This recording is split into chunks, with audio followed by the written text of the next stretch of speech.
মই প্ৰথমে আমাৰ যিমানবোৰ আমাৰ কংগ্ৰেছৰ আমাৰ প্ৰাৰ্থীসকল আছে সকলোৱে এজন এজন যোদ্ধাৰ দৰে তেওঁলোকে যোৱা নিৰ্বাচনত কংগ্ৰেছ দলৰ প্ৰতিনিধি হিচাপে ৰাইজৰ মাজত গ'ল।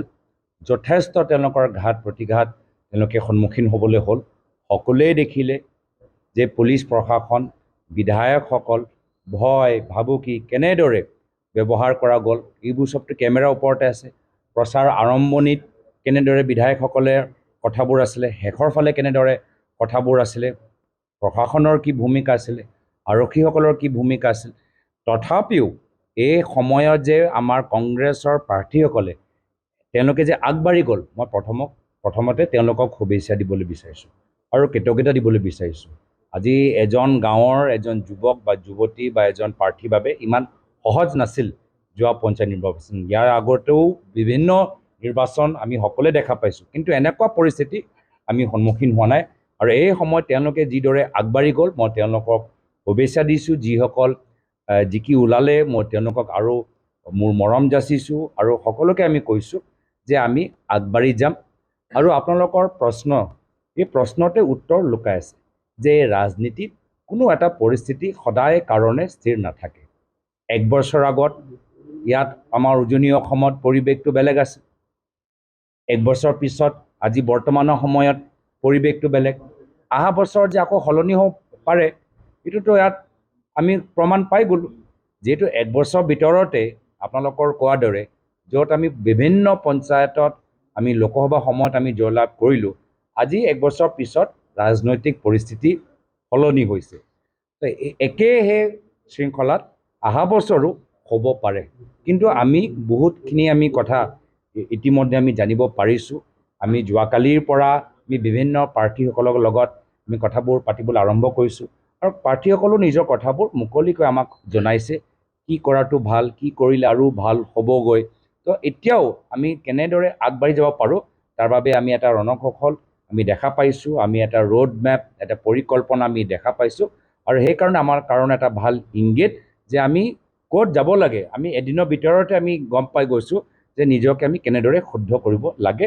আৰু এই ক্ষেত্ৰত আজি গাঁৱৰ মানুহ তেওঁলোকে আজি যি আস্থা লৈ আজি বৰ্তমান বিজেপি দলটোক সমৰ্থন কৰিছে, মই আশা কৰোঁ যে তেওঁলোকৰ আস্থা বিনিময়ত কামখিনি হ'ব লাগে।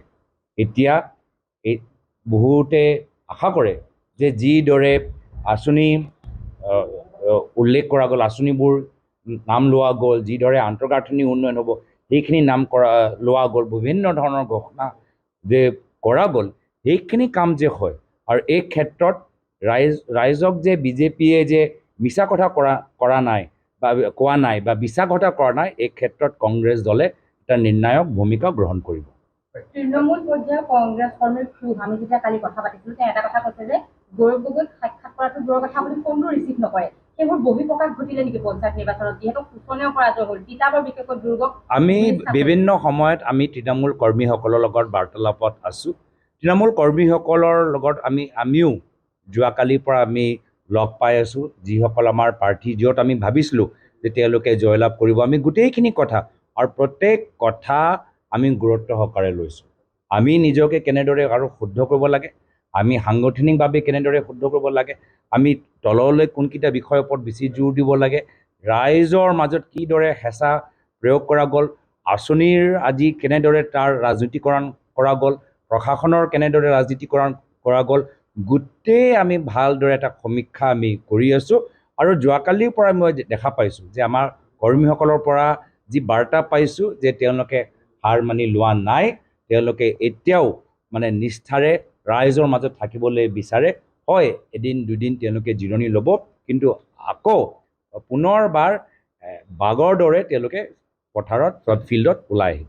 আপুনি সমষ্টিক সময় দিব নোৱাৰাটো পৰাজয়ৰ অন্যতম কাৰণ নেকি? কালিৰ বিশ্লেষণ কেনেকৈ কৰা হৈছে? আমি বিশ্লেষণটো যোৱাকালিৰ পৰা আৰম্ভ কৰিছোঁহে।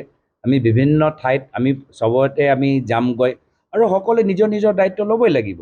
আমাৰ সাংগঠনিক ভিত্তিত দায়িত্ব ল'ব লাগিব, বিধায়কসকলৰ দায়িত্ব ল'ব লাগিব, সাংসদসকলক দায়িত্ব ল'ব লাগিব, নেতৃত্বক দায়িত্ব ল'ব লাগিব, আমাৰ ৰণকৌশল দায়িত্ব ল'ব লাগিব, গোটেইখিনি আমি কৰিব লাগিব। কিন্তু কোনকেইটা আমি কেনেদৰে শুদ্ধ কৰাটো ভাল খালি ডায়েগন'চিছ কৰিলেতো নহ'ব, আমি ডায়েগন'চিছৰ পিছত প্ৰেছক্ৰিপশ্যনটো ল'ব লাগিব, যে শুদ্ধ কেনে আমাৰ পৰামৰ্শটো ল'ব লাগিব। আমি পৰামৰ্শখিনি লৈ আছোঁ, আৰু এই ক্ষেত্ৰত ন' ডাউট আমাৰ ৰিজাল্ট যিদৰে আমি আশা কৰিছিলোঁ, যিহেতু প্ৰচাৰৰ সময়ত ৰাইজৰ মাজত পৰা যি বাৰ্তা আমি পাইছিলোঁ, এইটো যথেষ্ট আমাৰ কাৰণে এটা শুভ লক্ষণ আছিলে। এনেধৰণৰ ফলাফল প্ৰচাৰৰ সময়ত আমাৰ সভাত যদি মানুহবোৰৰ উৎসাহ আপোনালোকে দেখা পায়, কৰ্মীসকলৰ উৎসাহ দেখা পায়, এই ধৰণৰ ফলাফলৰ লগত যথেষ্ট ডাঙৰ অন্তৰ আছিলে। প্ৰচাৰৰ সময়ত মানুহৰ মাজত যিদৰে আমাক স্বাগতম জনাইছিল, যিদৰে মানুহৰ একদম হিলদোল ভাঙি তেওঁলোকে ওলাই আহিছিল, সেই সময়ৰ সেই পৰিৱেশটো যথেষ্ট বেলেগ আছিল। আৰু সেইকাৰণে গোটেইখিনি কথা আমি মাত্ৰ যোৱা এদিন, দুইদিন, এক মাহ, দুমাহ নহয়, যোৱা 6-7 মাহৰ পৰা আমি কেনেদৰে এই পঞ্চায়ত নিৰ্বাচনৰ বাবে আৰু নিজকে প্ৰস্তুত কৰিব পাৰিলোহেঁতেন, গোটেইখিনি কথা অধ্যয়ন কৰাটো ভাল, জিলা ভিত্তিত, পঞ্চায়ত ভিত্তিত, আৰু পিছত গৈ প্ৰদেশ ভিত্তিত। মিত্ৰতাৰ ক্ষেত্ৰত কি ক'ব? মিত্ৰতা এতিয়া আকৌ কৈছোঁ যে এই সময়ত আমি ফলাফল যোৱাকালি বা সম্পূৰ্ণভাৱে ওলাইছে, লগে লগে আমি এই ক্ষেত্ৰত যদি আমি গোটেই সমীক্ষাটো ভালদৰে নকৰোঁ আৰু লগে লগে আমি আগবাঢ়ি যাবলৈ বিচাৰোঁ, তেতিয়া আমি শুদ্ধ পথেৰে আমি আগবাঢ়ি যাব নোৱাৰোঁ। তো সেইকাৰণে প্ৰথমতে আমি আমাৰ প্ৰাৰ্থীসকল, আমাৰ বিভিন্ন জিলাৰ পৰা আমি ৰিজাল্টবোৰ লৈ, ভোটিং পেটাৰ্ণবোৰ চাই, আমাক অলপ ভালদৰে আমি সমীক্ষা কৰিলে আমি ভাল এটা উত্তৰ বা ভাল পৰিকল্পনা সৃষ্টি কৰিব পাৰিম। বেছি খৰকৈ কৰিবলৈ বিচাৰিলে এতিয়া ক'ৰবাত আমাৰ আকৌ এটা আমি ভুল ধৰিব পাৰোঁ। এতিয়া আমাৰ ওচৰত 1 বছৰ আছে, 1 বছৰৰ ভিতৰতো যথেষ্ট কাম হ'ব পাৰে, আৰু এই যোৱা বছৰ এই বছৰৰ ৰিজাল্টৰ ভিতৰতে আমি গম পাই গৈছোঁ যে 1 বছৰ এটা অঞ্চলত পৰিৱৰ্তন আনিবলৈ হ'লে যথেষ্ট সময়।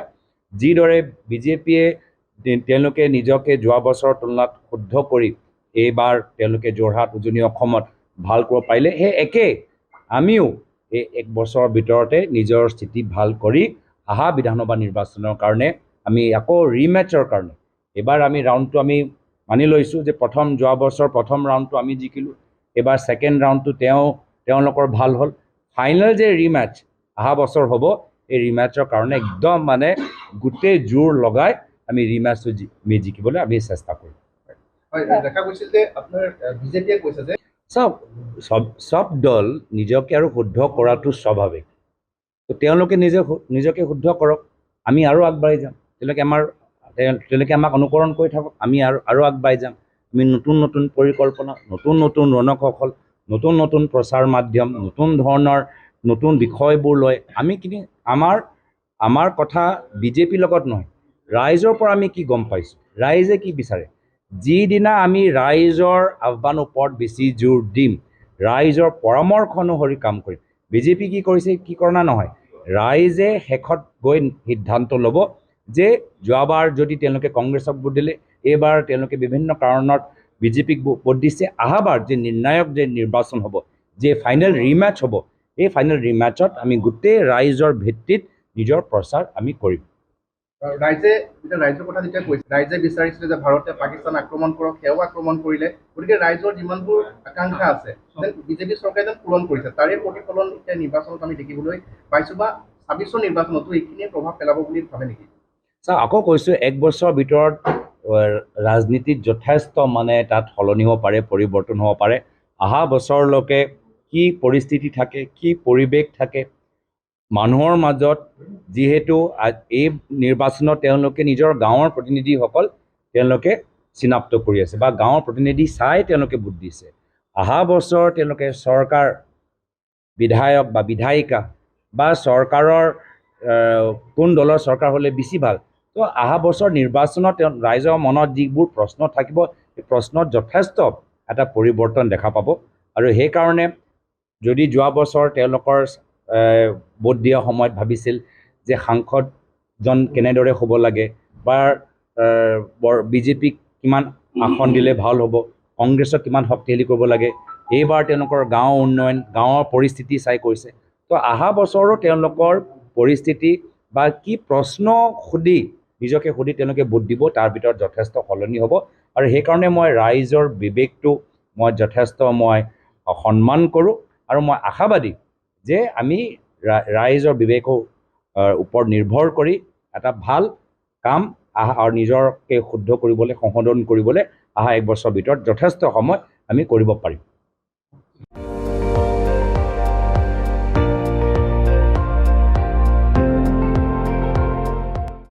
আপুনি চাই আছে ND24, সৰ্বশ্ৰেষ্ঠ নহয় সৰ্বোত্তমৰ দৌৰ।